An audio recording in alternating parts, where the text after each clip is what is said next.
Dastak India live में आपका स्वागत है। हम मौजूद हैं गुरुग्राम के मैक्स हॉस्पिटल के अंदर। यहाँ पे आप देख ही सकते हैं कि यहाँ पे मज़दूर वर्ग के लोग आए हुए हैं। 9 तारीख में एक मज़दूर को 5वीं मंजिल से उसके मालिक ने धक्का दे दिया था, उसकी मौत हो गई थी। उसी सिलसिले में ये लोग सब यहाँ पे आए हुए हैं। मरने वाले उमेश राम की डेड बॉडी के सिलसिले में लोग आए हुए हैं। यहाँ पे आप देखिए चौकी इंचार्ज भी पहुँच चुके हैं, चौकी इंचार्ज भी आए हैं। ये चौकी इंचार्ज जी से बात कर रहे हैं। मामला इस तरीके का है कि 9 तारीख की शाम में पीजी हॉस्टल के अंदर इस पीजी हॉस्टल के मालिक ने उमेश राम को 5वीं मंजिल से धक्का दे दिया था। कुछ पैसे के लेन देन का मामला था, यानी कि वो अपनी मजदूरी के पैसे मांग रहा था और इन्होंने उसको धक्का दे दिया और उसकी 5वीं मंजिल से गिरने के बाद मौत हो गई। मृतक के 2 लड़की 1 लड़का छोटे बच्चे हैं। वो रहने वाला झारखंड का है। गुरुग्राम के चक्करपुर पुलिस चौकी में इसका मामला दर्ज हुआ है। मामला अब ये देखना है पुलिस इसमें कितनी कार्रवाई सख्ती से करती है।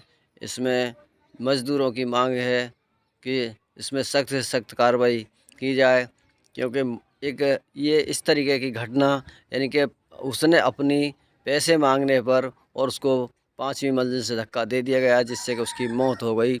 जबकि मृतक के पिताजी पहले से ही पैरालाइज के मरीज़ हैं। इस बात को देखते हुए देखा जाए तो बच्चों की हालत, छोटे बच्चे हैं, उनकी क्या रहेगी। हाँ जी, जिस तरह से गुड़गांव में बैक्स हॉस्टल में भी हादसा हुआ, उसमें मृतक के परिवार क्या मामला था एक पूरा ये प्रवासी मजदूर, जिस तरह आपको भी पता है, दिल्ली में आते हैं कमाने खाने, वो भी आया हुआ था। ये हमारे गिरिडीह जिले का जमुआ एक शहर है, जमुआ विधानसभा पड़ता है, वहाँ का उमेश राम करके लड़का है, जिसका मालिक के साथ कुछ कहासुनी हो गया और उसने ऊपर से उसे धक्का दे दिया कि उठा के फेंक दिया। वो तो जांच का विषय है, देखें क्या होता है। जिस तरह से वहाँ पूरी देखा का लेबर आई हुई है, लोग उसके समर्थक में हैं कि इस तरह से एक मजदूर की मौत हो जाना, 5वीं मंजिल से किसी को फेंक के मार देना और चंद रुपये के लिए, क्या इंसानियत की तार नहीं मानी जाती? नहीं, बिल्कुल। इस पे हम लोग इसी तरह के लोगों के लिए हम काम करते हैं। अभी आपने देखा, जैसे मुझे कल शाम को फ़ोन आया, कल 10 तारीख थी, कल शाम को फ़ोन आया, हमने उनको आश्वासन दिए कि हम पहुंच रहे या किसी को भेज रहे हैं। तो हमने 2 लोगों को यहाँ से भेजा और साथ में आपको भी बताया, आप लोग भी गए वहाँ से रिपोर्टिंग करके आए। तो आवाज़ तो उठानी चाहिए, इस तरह की वारदात और ना हो, क्योंकि बड़ी आशा के साथ मजदूर आता है दिल्ली शहर में या बाकी शहरों में भी जाते हैं। इस तरह के कांड ठीक नहीं है।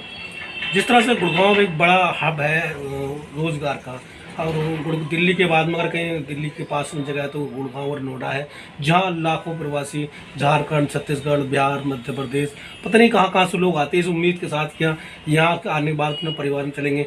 लेकिन इस तरह की मौत हो जाना और फिर प्रशासन की चुप्पी होना या सामाजिक लोगों का ना बोलना भी, क्या इस तरह बढ़ावा नहीं देता इस तरह की घटना को? एकदम हम लोग इसके पूरी तरह से खिलाफ रहेंगे।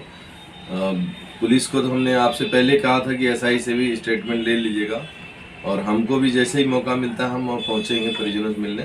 हमको कल ही फ़ोन आ गया था, हालांकि हमने अपने आदमी वहाँ भेज दिए।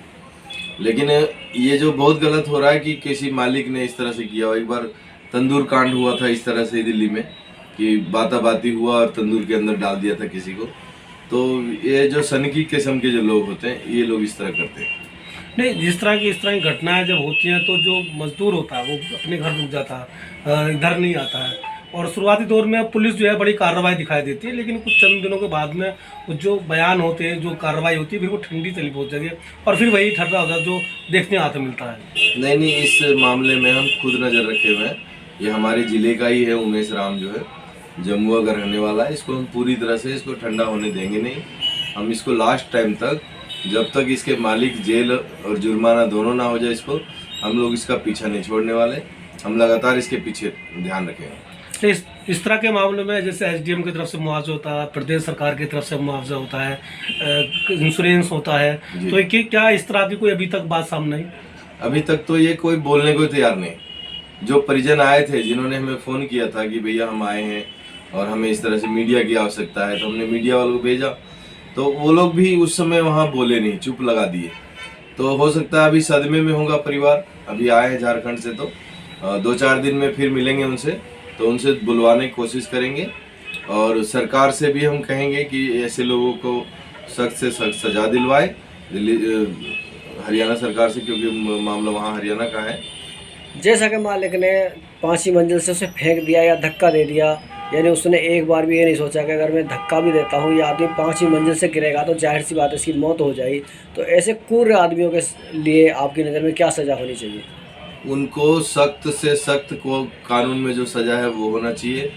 और दिल्ली पुलिस को भी इसमें रिक्वेस्ट करूँगा कि ऐसे लोगों के खिलाफ जो है पुख्ता तरीके से एफआईआर में सही तरीके से एफआईआर की जानी चाहिए, ताकि जो इस तरह के जो लोग हैं वो छूटे ना कोर्ट से। दिल्ली पुलिस का मामला नहीं बल्कि हरियाणा पुलिस का मामला है ये। हाँ, हरियाणा पुलिस, सॉरी माफ़ी चाहते हैं, क्योंकि हम लोग दिल्ली में रहते हैं, बार बार आ जाता है। लेकिन हरियाणा पुलिस से हम लोग कहना चाहेंगे कि आप लोग सख्ताई से एफआईआर में कोई ऐसा गुंजाइश ना छोड़ें जिसकी वजह से उनका जो है वो छूट जाए। सख्त से सख्त कानून के तहत उनको सज़ा दिलवाने की कोशिश करें, तभी आपके हरियाणा में या दिल्ली में या महाराष्ट्र में या अन्य प्रदेशों में लोग मजदूरी करने जाएंगे, उनको कानून का साथ मिलेगा तो वो ज़रूर अपनी मेहनत मजदूरी करने उस शहर में जाएंगे। ये पुलिस के ऊपर भी बड़ी जिम्मेदारी है प्रवासी मजदूरों के लिए कि वो देखो किस तरह का अपने रवैया अपनाते हैं।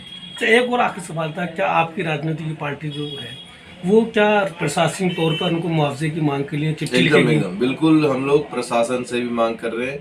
नहीं, लिखित में कोई चिट्ठी आप देंगे? जी बिल्कुल, अभी एक जरा सा उनका परिवार फ्री हो जाए, अभी सदमे में है परिवार, दूर से आए हुए हैं, अभी पोस्टमार्टम हो रहा है, आज की डेट में उसका पोस्टमार्टम हुआ है, तो परिवार फिर रिलैक्स हो जाए थोड़ा, फिर हम लोग लिखित में हरियाणा सरकार को एक चिट्ठी देंगे, 5 लोगों का एक कमेटी बना के उसको ज्ञापन देंगे और उस परिवार के लिए मुआवजे की मांग करेंगे। बहुत